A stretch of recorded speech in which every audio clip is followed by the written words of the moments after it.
subscribe to our YouTube channel, Joy Learning TV.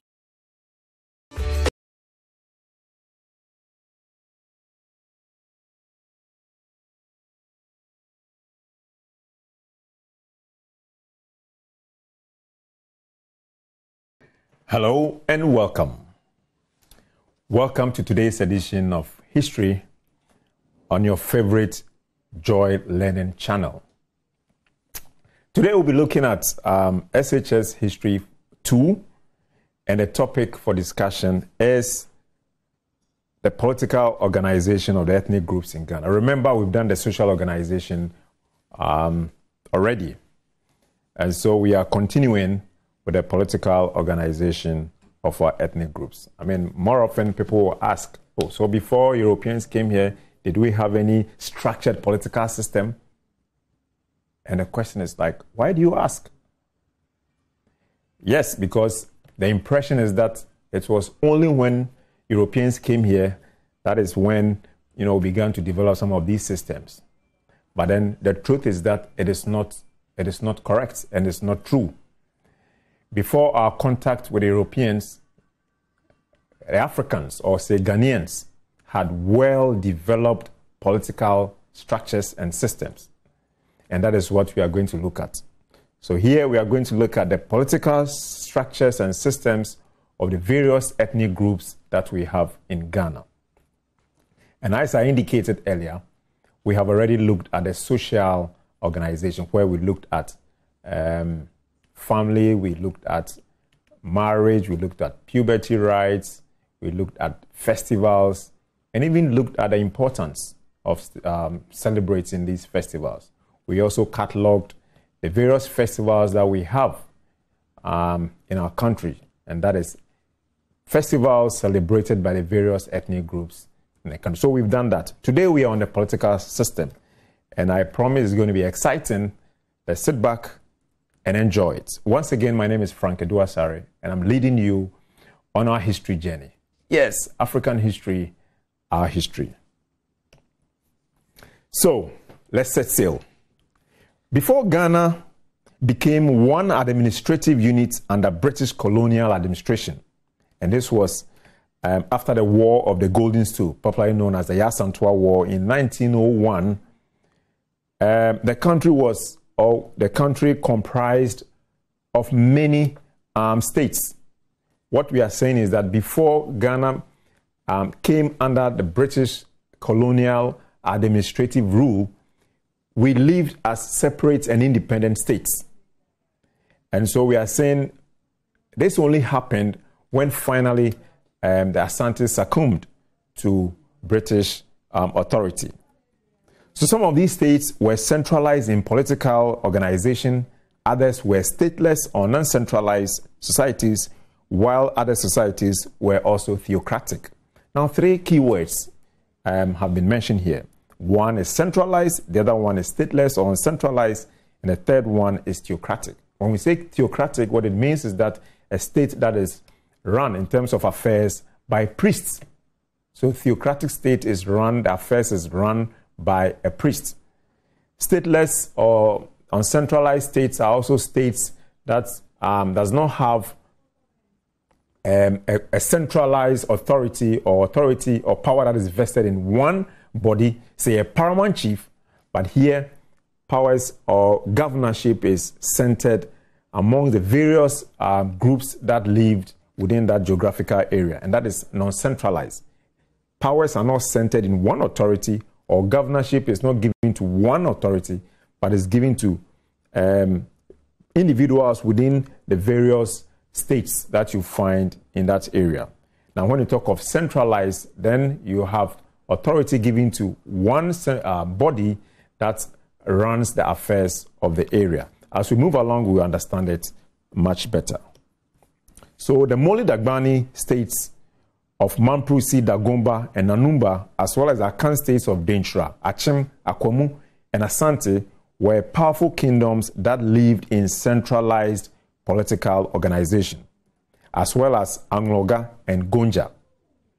So the first point is that anytime you hear Moli Dagbani, It's comprised of Mamprusi, Dagomba, and Nanumba. In fact, Mosi is one of the Mole Dagbani states, but unfortunately, the Mosis are found in Burkina Faso. They are not found in Ghana, but they all trace their ancestry to Ghana. So Mole Dagbani states comprise Mamprusi, Dagomba, and Nanumba. They practice centralized form of government. Apart from them, you come to the Akan states, then the Gonja and the Ewe states, particularly Angloga. On the other hand, Tampulensi, Sisala, Vagala, and Talensi were non-centralized or were stateless societies, while the Guan and Ganadangbe were theocratic. So 3 distinctions here. We've said the Mole Dagbanis, the Akans, Gunja, and Angloga were or practiced centralization. They practiced centralized forms of government. Again, we are saying that towns like Tampulensi, Sisala, Vagala, and Talensi were non-centralized states. And again, we've said that the Guan and the Ganadangbe were also theocratic states. At the top of the administrative hierarchy of each of the Mole Dagbani kingdoms was the Paramount Chief. So in the Paramount Chief was where authority was vested.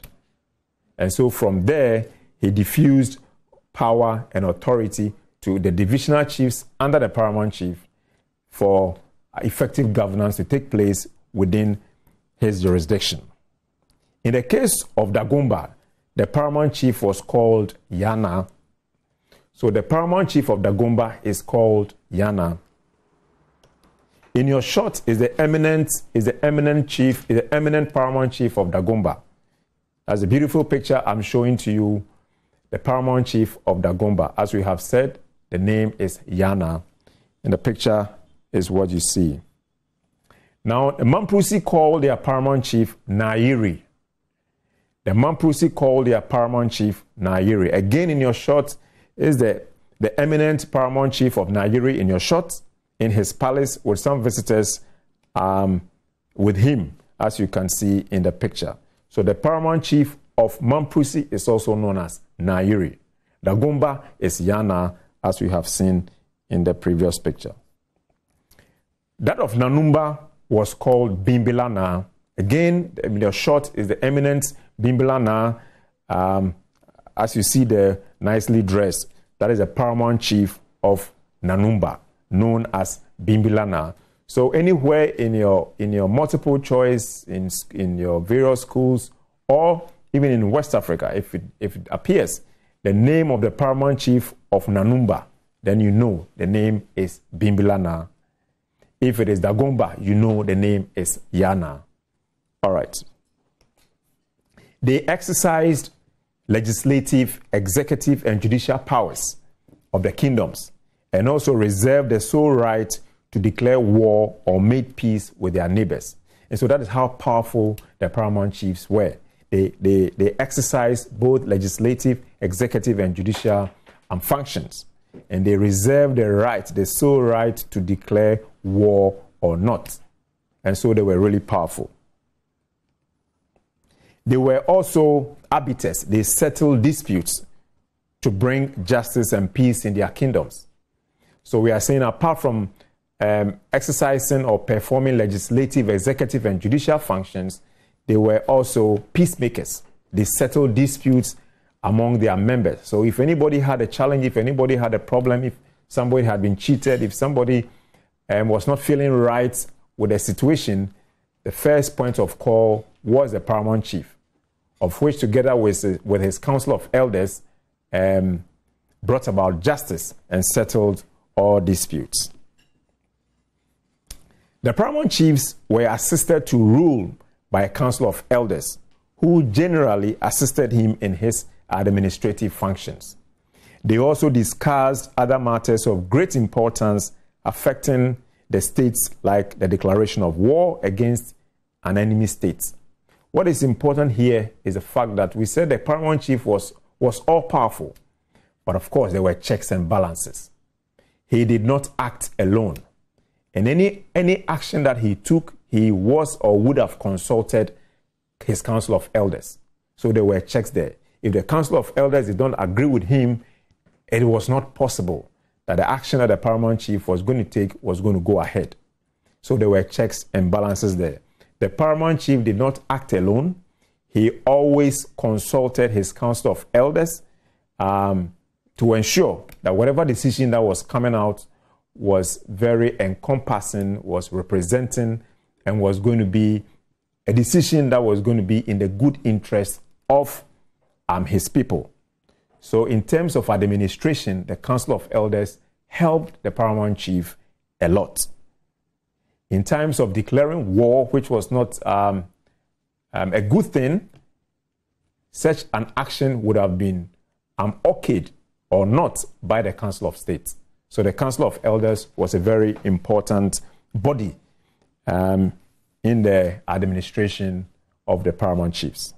The Paramount Chiefs also sat in state to settle disputes among his subjects, and he did this with his Council of Judicial Elders, as has been explained. The king of a Mole Dagbani kingdom was assisted to rule by the help of his divisional chiefs. So, and they played a very important role in the administration of the Mole Dagbani kingdoms. I indicated that the moment you hear Mole Dagbani, it comprised Mamprusi, Dagomba, Nanumba, and even Mosi.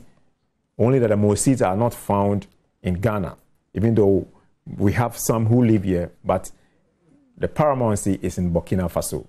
Now, what is instructive here is that the Mole Dagbani kingdom, or the Paramount Chiefs within this Mole Dagbani kingdom, were assisted by their divisional chiefs. So apart from the Council of Elders who helped the Paramount Chief in administering the kingdom, he was also helped by the divisional chiefs. The truth again is that the Paramount Chief could not visit everywhere. He could not be everywhere at all the times. So the divisional chiefs held the fort for the chiefs at where they also administered, and what it meant was that it ensured smooth administration. They were in charge of affairs in the areas of their jurisdiction to ensure that the kingdom enjoyed peace and prosperity throughout the year. That was the role that the divisional chiefs performed. And of course, they reported whatever the situation was to the Paramount Chief. And together with the Paramount Chief, they jojo, they shared ideas, they had a plan, and the plan was to ensure that our kingdom developed and was run smoothly in terms of peace and then prosperity. So the Paramount Chief was at the apex. Then the Paramount Chief had a Council of Elders who helped and advised him when it came to administration. Also, the Paramount Chief had the support of his divisional chiefs, who again assisted the Paramount Chief when it came to governance. Now, the divisional chiefs claim to be descendants of the founding fathers and were appointed by the Paramount Chiefs. So, of course, the divisional chiefs were appointed by the Paramount Chiefs. Below the divisional chiefs were village heads or sub-chiefs who assisted the divisional chiefs to effectively discharge their duties. So you see that when it came to the political structure or political organization of the various ethnic groups in our country, and this was before our contact with Europeans, we had a tall order, we had a structure.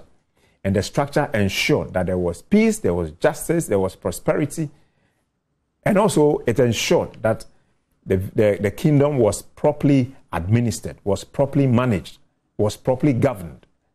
And this was how we did it.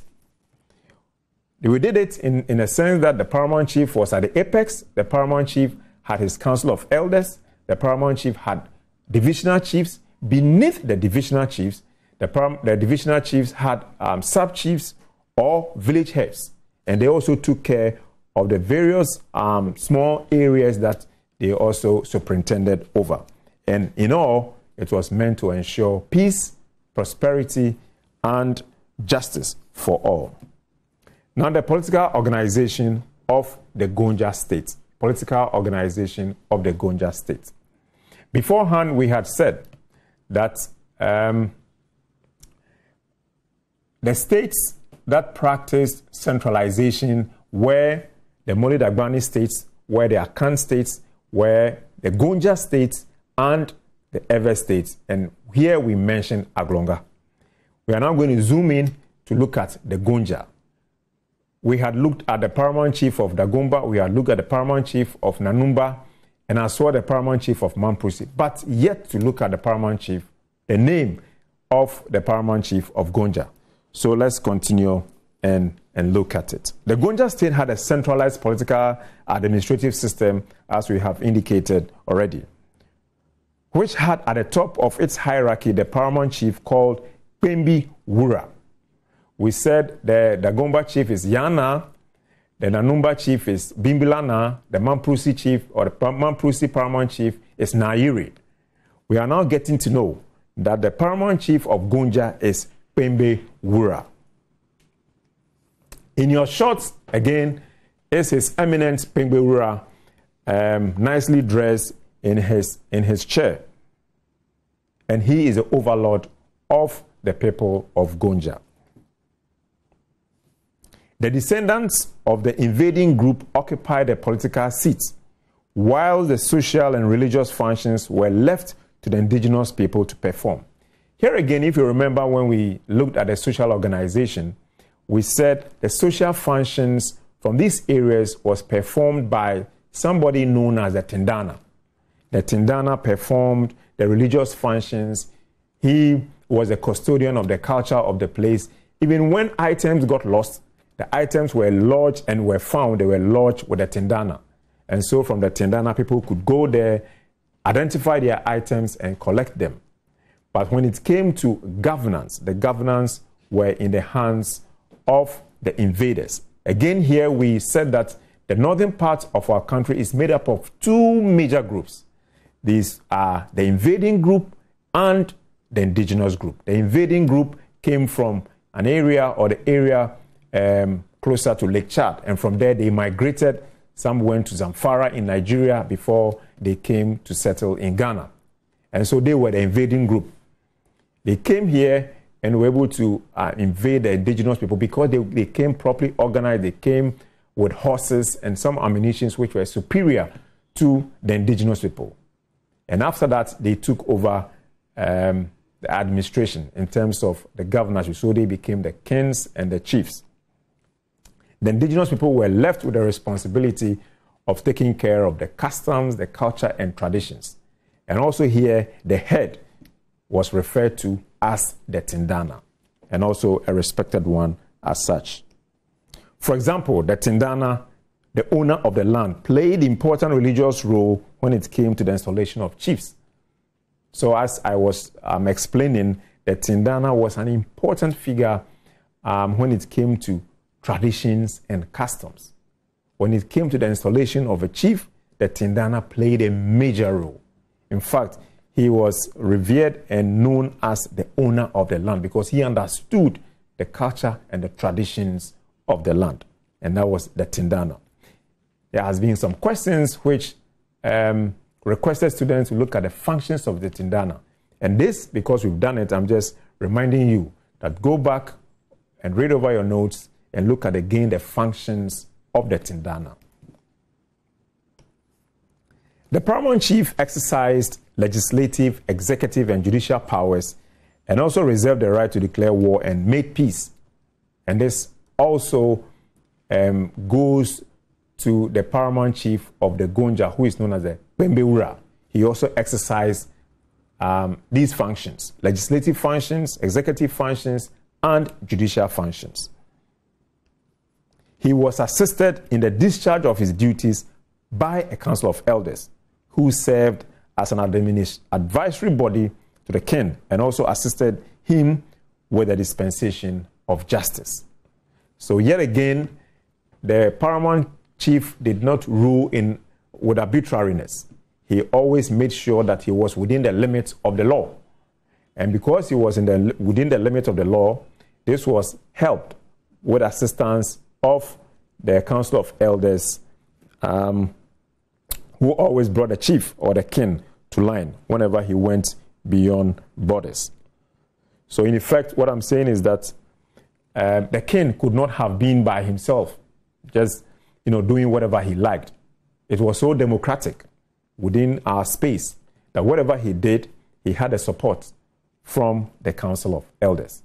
Then the point again, when we began, I told you that a student was asking me, so do we have checks and balance within the traditional political system? And I said, yes. And exactly that is what is playing out. That they checked each other. The Divisional Chiefs, the Council of Elders, they all checked each other so that the king was not going to go out of bounds. And that anytime anybody went off, there was a body to check. And the Council of Elders stood in well for this exercise. The council also met to discuss matters of great importance affecting the kingdom. The Paramount Chief was assisted by Divisional Chiefs to effectively administer the kingdom. And that was exactly what I was explaining. That within the traditional political system, before the coming of Europeans, we had all these structures. The Paramount Chief could not do anything by himself. And so the Paramount Chief could not be a dictator. No. At any point in time, any step that he took, he consulted. So matters of great importance affecting the kingdom, there was always a council. The Council of Elders were there, the Divisional Chiefs were there, and all these bodies helped the Paramount Chief in administering his kingdom, and he did so effectively. The Divisional Chiefs were in charge of affairs in the areas of their jurisdiction to ensure that the kingdom enjoyed peace and prosperity throughout the year. So the Divisional Chiefs also reported to the Paramount Chief in times of need. I mean, when issues went beyond the Divisional Chiefs, obviously they went to report to the Paramount Chief, and together with the Council of Elders and Council of State, they discussed and amicable solutions were found. The Divisional Chiefs supported the Paramount Chiefs in ensuring that administration was effective, because again, the Paramount Chief could not be anywhere or could not be everywhere within the kingdom. So then it was the responsibility and duty of the Divisional Chiefs to help the Paramount Chief in administering authority over the kingdom. So the role that the Divisional Chiefs played were also important. And I think today, within the traditional political system, we have same from the various traditional areas that we come from. We have our Paramount Chiefs, we have the Divisional Chiefs, and they all help in making sure that the areas from where we come from are properly managed and administered to ensure that development comes within our way. Again, the Divisional Chiefs were assisted by sub-chiefs and village heads. They help the Divisional Chiefs to discharge their duties effectively. So indeed, it is a structure. It's a structure. Nobody could do it all by himself. So it was a structure. One body helps the other to ensure that the kingdoms that they overlord were properly and effectively managed. So beneath the Divisional Chiefs, also you had sub-chiefs and you had village heads.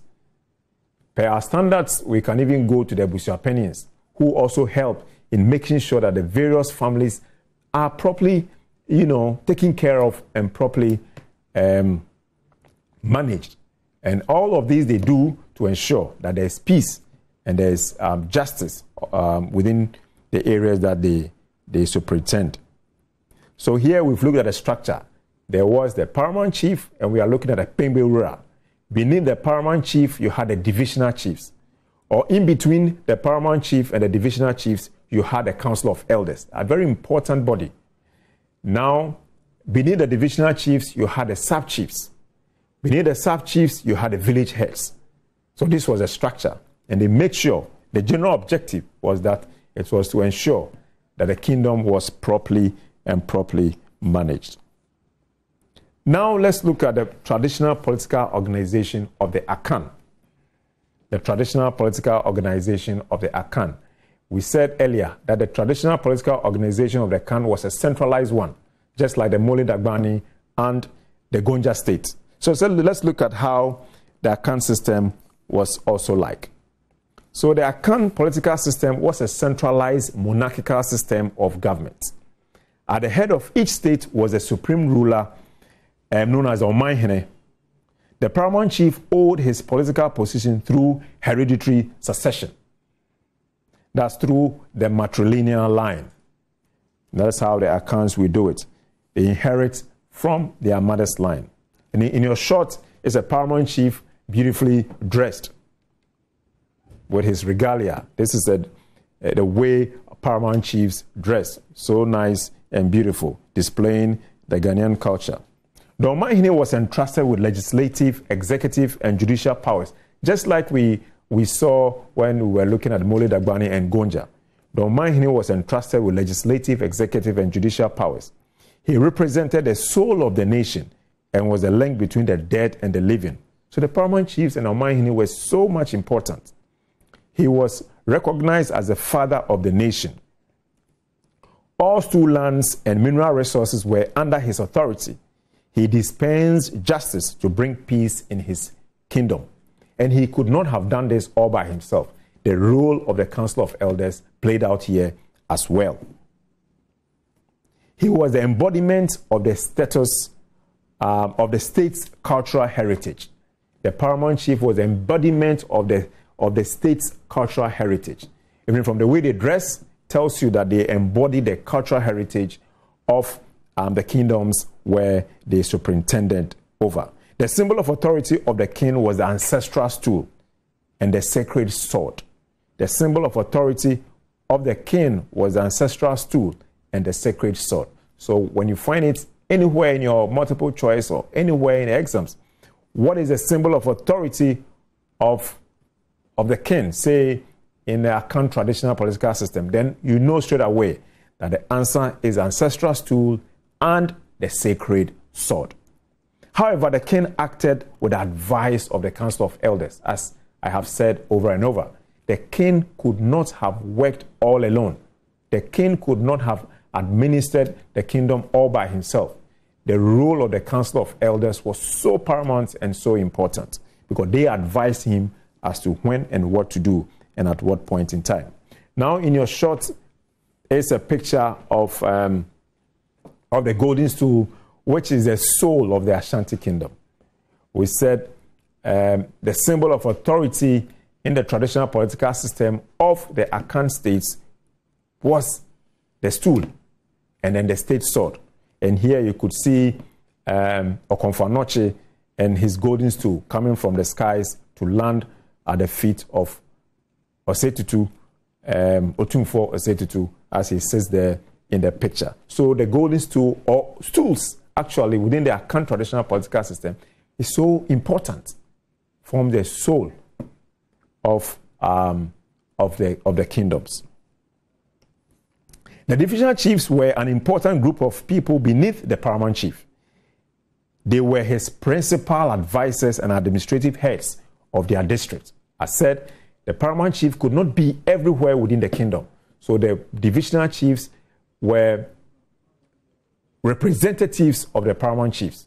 They actually took care of the various districts, various areas which they also superintended over. And what they did was that they made sure that there was peace, there was prosperity, and there was development within their areas. They were sectional commanders of the traditional state armies. They ensured smooth administration of affairs within their respective jurisdiction. The divisional chiefs were the Nifahene, Benkumhene, Adontinhene, Chidomhene, and Jasenhene. The divisional chiefs were ably supported by the sub-chiefs and Edikro in the discharge of their functions properly. They took care of the villages. They reported directly to divisional chiefs, who also related directly with the paramount chief. So that was a structure, as I was trying to explain, or as I have explained earlier, that there was a structure. You had a paramount chief sitting on top, you had the divisional chiefs, you had the sub-chiefs, and then you have the Edikro or the Odukro or the village heads. So it was a structure like that, and they all reported to the paramount chief. It tells you how structured our political system was. The Queen Mother played an important role of representing or presenting a candidate to the traditional kingmakers and the people for acceptance as the king. The Queen Mother had a sole responsibility to sanction the bestowment of a chief. So I'm telling you, there were checks and balances. If the chief misbehaved, the queen was ably there If there was a need to destool a chief, the queen would have given the go-ahead. And so there would have been a lot of investigations conducted into it. So in the traditional political system, and I'm saying this to the student who ask, that it was very well structured. There were checks and balances, and they ensured that there were no arbitrariness within the traditional political system. Another important value of the Queen Mother was that she was consulted by both the king and the council of elders on most important issues. So here, the women were not left out at all. Again, it is speaking to the fact that within the traditional political systems, and even within our social system, as Akans and as Africans, women were really revered. A lot of times, there are misconceptions or there are some falsehoods which have been peddled around that women really, really played very pivotal role in the traditional political administration of the various ethnic groups. And here is an example playing out that the king and the council of elders actually consulted the queen anytime there were very pertinent and sensitive issues to be discussed, because her input always stood tall. She was particular about issues concerning women in the kingdom, and as well sought for the welfare of women in the kingdom. In your shot is a beautiful picture of a queen mother sitting in her palanquin, beautifully dressed with her regalia. That is a queen mother for you. The linguist or Chami was an important personality in the Akan traditional political setup. His office was hereditary as well, and he was the only person through whom the chief could be consulted on official matters. He was a spokesman of the king and the people. So the role of a Chami was not a cheap one, a very important role within the traditional political system. In the short, is a linguist with his linguist staff. Beautiful dress in his kente. Now we are looking at, so in summary, with the Akan traditional political system, that is what we've looked at. We've looked at it from the angle that the Akan traditional political system was very democratic, it was structured. The Paramount Chief or the Omahini could not do anything without consulting the Council of Elders, the Queen Mother, his Divisional Chiefs, to ensure that there was fairness and there was justice within his kingdom.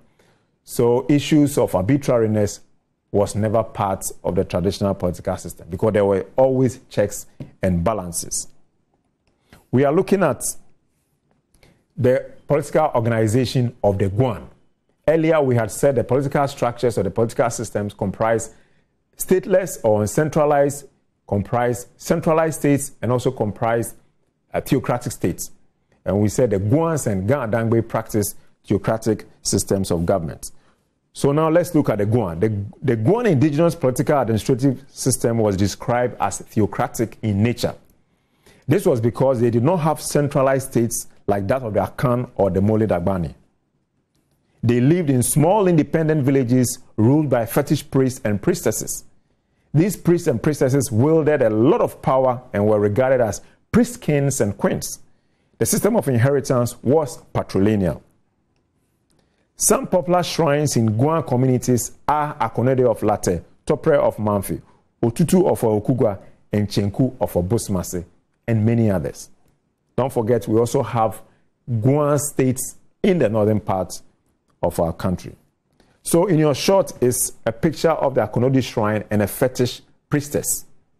So the fetish priestess here would have acted as the queen of the area within which she administered. She would have acted as the queen. Beside her is her shrine. And so people, of course, will go there for worship and go there and consult. And she was in charge of the shrine. But then she would have been the head or the leader of the area within which she was situated or she was found. The priests and priestesses exercised judicial powers of adjudicating disputes to bring justice and peace in the towns. This they did with assistance of a group of advisors who were elders of the throne and religious leaders as well. The Guans recognized the important role of the Queen Mother. She was responsible for the nomination of a new priest king. So again here, the important role of women is playing out. She could also request for the destolment of the priest king due to misbehavior. So the king was not all by himself. In cases of misbehavior, in cases of injustices being meted out to the people, the queen had a role to play in his destolment. The linguist or Chami was also an important person in the Gua political organization. He was a spokesman for the priests and priestesses and the people. The Gua people, who are the original settlers in modern Ghana, are represented today by the people of Trepon, Latte, Enum, Boso, Efutu, Ewutu, etc. So anytime you are discussing, oh, who are the Guans in Ghana? Who are the Guans in Ghana? Quickly, some of these names should pop up in your mind. Trepon, Latte, Enum, Boso, Efutu, Ewutu. The political organization of Gan Adangbe. Gan Adangbe. The political administrative system practiced by the Gan Adangbe was theocratic. And this we said that the theocratic system was practiced by the Gan Adangbes and then the Guans. Already we've looked at the Guans. This was because they did not have a centralized political system where they were governed by a king, like we had or we saw in Akan states and in the Moli Dagbani states. Instead, each of their towns was governed by the Wulome or the chief priest. In your shots are pictures of the Wulome performing their various rites on behalf of their states. Nicely dressed in white with some leaves around their necks. Very powerful people. They later borrowed the system of electing chiefs from their Akans as a result of their contact with them. This had a long-standing effect on the indigenous political system of the Gan Adangbes, which saw them separate the religious office from the political office. The Gan Adangbes practiced patrilineal system of inheritance, where all political and religious offices passed on from father to son. The chiefs were entrusted with judicial and executive powers, and they made sure that there was peace in his kingdom. The chief made sure that there was peace in his kingdom.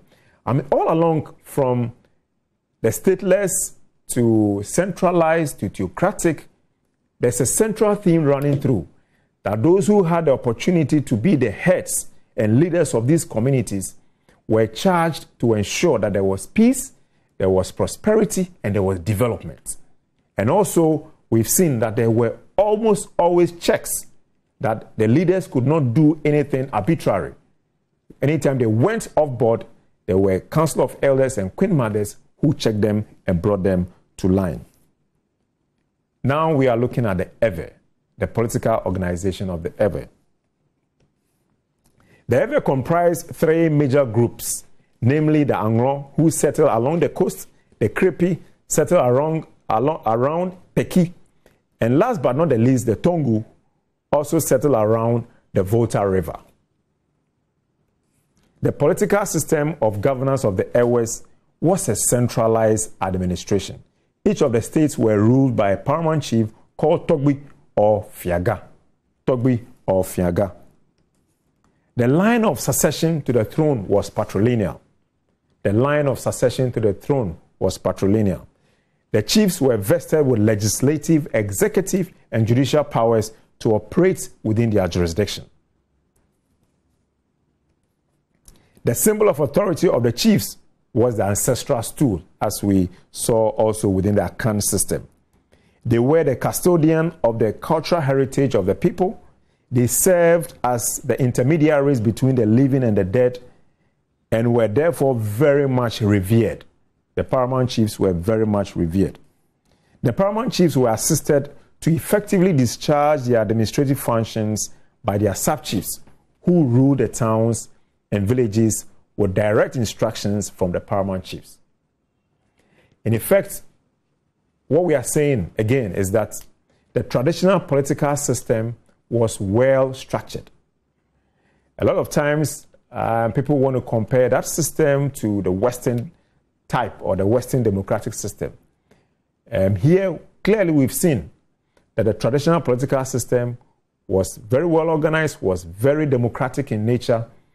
Arbitrariness was not entertained, the role of women was so key when it came to dispensing justice, and also the leaders administering their areas of jurisdiction or operation. Women played very important roles. They made sure that the chiefs were always in line. When it came to the point where a chief would even have to be destooled, the women played a very key role. So women were seriously respected within the traditional political systems that we practice. The others also had linguists. The linguists played very important roles of being the spokesman of the chief and the people. The chief was consulted through him on very important matters. So the chief could not just speak like that, or people could not just come to the chief anyhow. Anytime anybody wanted to have an engagement with the chief, it would have gone through the Paramount Chief. It would have gone through the linguist. So the linguist was also the link between the chief and then the people, so that there was always respect amongst the people and then the Paramount Chief. In your shot is a picture from Parliament. And Parliament is a Paramount Chief in there that you see, nicely dressed with his regalia, sitting on a very beautiful chair. So the Paramount Chief, as you see there, this man could not have acted alone in any case. At any point in time, he consulted with his council of elders, he consulted with divisional chiefs, he consulted with his sub-chiefs, and in a nutshell, what they did was that they made sure that the area of operation was effectively discharged in terms of justice, in terms of prosperity, in terms of development, and in terms of peace. I have some work for you that I want you to take home and work on. It is very simple. From the discussions we've had so far, it is quite simple, and I know you'll be able to do this. You take note of this. I know in your exams, in your quizzes, some of these things will definitely pop up. And what are some of the things that will pop up? The things that will pop up are the things that we've discussed, and that is when we mention Mole Dagbani comprised of which states? And we've said that they comprise states like Dagomba, Nanumba, and Mamprusi. We've gotten to know the names of the Paramount Chiefs from these areas. We've also gotten to know that these Paramount Chiefs always acted together with their council of elders. They acted together with their divisional chiefs. They acted together with their sub-chiefs to ensure that there was peace and their area of operation was well governed. The chiefs or the Paramount Chiefs could not do anything anyhow. They could not be arbitrary when it came to governorship, because anytime they did, they were going to be brought to book. So there were checks and there were balances to ensure that our communities were properly governed. We have again looked at the systems that operated within the Akan traditional system or the Akan political system. Again, here we've seen that within the political structure, we had our Paramount Chiefs who were at the apex at the top. Beneath the Paramount Chiefs were the Council of Elders. The Paramount Chief consulted with the Council of Elders to ensure that the right things were done. Then also there were the Divisional Chiefs. The Divisional Chiefs took care of the areas that they also managed. And in all, the objective was to ensure that the area of operation or the kingdom was effectively managed or effectively ruled. The role of the Queen Mother has also been espoused here. And we've seen that the Queen Mothers, again, played so crucial role in the political structure or the political system of the Akan political system. The Queen Mothers were instrumental in choosing who became the king. In times of misbehavior or misconduct of the chiefs, the Queen Mothers came in to the extent of even destooling, helping to destool together with the Council of Elders, the chiefs, or the Paramount Chief who had misconducted himself. We have said that the Divisional Chiefs, in manning their various areas of of jurisdiction were also war leaders. So when it came to war, the divisional leaders contributed massively in terms of troops and were also strategists. So you had the Chidom Hene, you had the Benkum Hene, who took care. These were all strategies that the Akan system employed to ensure that whenever they went to war, they succeeded. We've again seen that within the ever traditional system, they were also centralized, even though they were patrilineal in terms of inheritance. Here too, they had the Paramount Chief, they had a Council of Elders, they had the Divisional Chiefs, and they had their sub-chiefs. The objective of it was that it was to ensure that the chiefs or the Paramount Chiefs ruled or governed within the space that was permitted, and that they could not do anything that they liked, which would have resulted in arbitrariness and dictatorship. Anytime the chief went off board, he was brought back to book. So indeed, the traditional political system of our various ethnic groups were very democratic in nature and really helped in developing the various ethnic groups and areas that we have. Now, the question I have for you is that you are to look at the main features of centralized societies. So what were the main features of centralized societies that we have discussed here? And you are to illustrate your answer with reference to either the Akan or the ever political organization. The question is that you are to look at the features of centralized societies. And in the course of the discussions, I have been hammering on the structure of our centralized societies. When it came to stateless, we looked at it. When it came to theocratic, we also looked at it. But here, the emphasis is on centralized societies. How are centralized societies structured? What is the structure of centralized societies? I know you'll be able to do this. And I'm saying the reference is Akan or the ever political system. Thank you for the attention. I know we've had a very healthy history lesson. This is not going to be the end. Keep reading your books. That is the only thing you can do. Read your books, and I know success will crown your efforts. Thank you very much. As always, my name is Frank Eduasare.